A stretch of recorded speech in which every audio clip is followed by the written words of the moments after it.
अध्यक्ष महोदय, प्रत्येक साल रोड एक्सीडेंट से 1.5 लाख मौतें इस देश में होती हैं और सरकार ने यह फैसला किया है कि प्रत्येक कार में कम से कम 6 एयर बैग जो है वो लगे होने चाहिए, जिससे कि एक्सीडेंट के बाद हम उनकी जान बचा पाएं।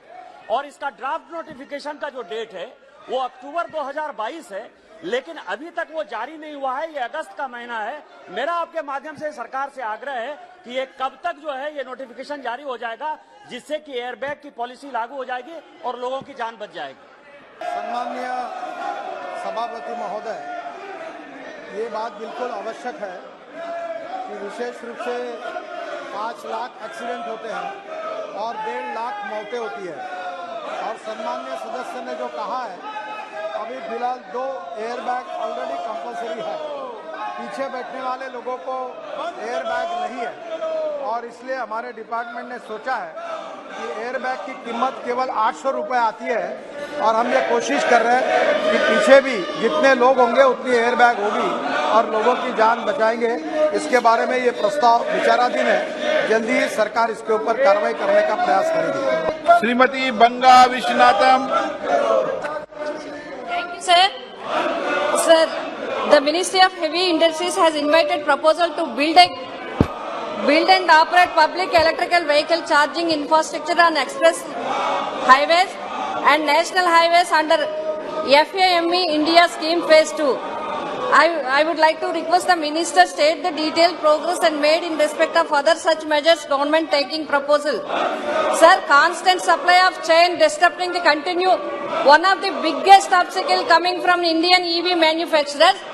The Indian manufacturers are struggling to source lithium-ion batteries, which are largely imported from China, South Korea and Taiwan. While the price of batteries, lithium carbonate, a key input, have gone up 400% year on year. I would like to request the minister from this, sir. One request from my state, sir, from state of Andhra Pradesh. Request has sent to you, sir. I convey my thanks to Honorable Minister. The proposal for Tirupati is sanctioned, but Kakinada and Rajahmundry not yet sanctioned. I request the Honorable Minister from all our people from Kakinada and Rajahmundry, please sanction the electrical vehicles to these districts. Thank you, sir. सम्माननीय सभापति महोदय, ये बात सच है कि electric के vehicle की demand बहुत बढ़ रही है। ओवरऑल ईवी स्केल में 335%, इलेक्ट्रिक 2 व्हीलर में 660%, इलेक्ट्रिक 3 व्हीलर में 150%, इलेक्ट्रिक 4 व्हीलर में 300% और इलेक्ट्रिक बसेस में 30%। अभी इतना ही नहीं तो average waiting time for EV car 8 से 10 महीना हो गया है। मुझे बहुत इस बात की खुशी है कि बड़े प्रमाण पर ये सेल बढ़ रहा है और ये 10 मिलियन ईवी हम लोग 2030 तक आएगी, जो हमारे देश का इंपोर्ट भी कम करेगी और प्रदूषण भी कम करेगी। जहाँ तक मैं आपको ये कहना चाहूँगा कि पेट्रोल से 1 किलोमीटर 11 रुपये 50 पैसे, डीजल से 9 रुपये 50 पैसे, CNG से 7 रुपये और ईवी से 1 रुपया। इसमें cost of lithium ion battery ये बहुत बड़ी है, जो 50% आती है, जो सम्मानीय सदस्य ने पूछा। मैं बताना चाहूँगा कि 2018 में लिथियम आयन बैटरी की कीमत $180 पर किलोवाट आवर थी। 2021 में $140 पर किलोवाट आवर हुई। 2022 में $135 पर किलोवाट आवर हुई। और मैं विश्वास के साथ कहना चाहता हूं कि आज से 2 साल के अंदर ईवी के हमारी मोटर, हमारी स्कूटर और सब प्रकार की कीमतें पेट्रोल के बराबर 2 साल के अंदर होगी, क्योंकि इसकी कॉस्ट कम हो जाएगी। मुझे बहुत खुशी है कि इसके ऊपर काफ़ी केमिस्ट्री में रिसर्च हुआ है।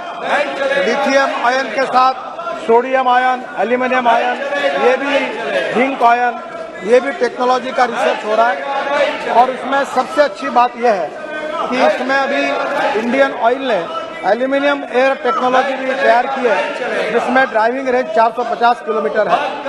CSIR ने central electrochemical research institute is working on about technology. DRDO is funding research in academia for various alternate chemistries, and they have developed transferred lithium-ion technology based on lithium ferrous phosphate technology, which will further reduce the cost. Scrapping policy के कारण भी rare earth metal like neodymium, which are used in NdFe magnet, which is an essential component of EV.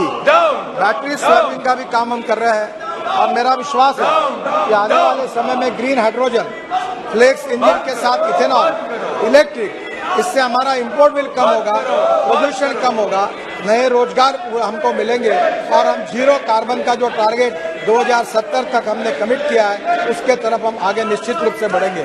जहां तक charging station की बात है, हम बड़े प्रमाण पर चार्जिंग स्टेशन शुरू हो रहे हैं। जैसे आजकल स्कूटर और व्हीकल ऐसे है कि आप रात को घर ही चार्ज कर सकते हैं।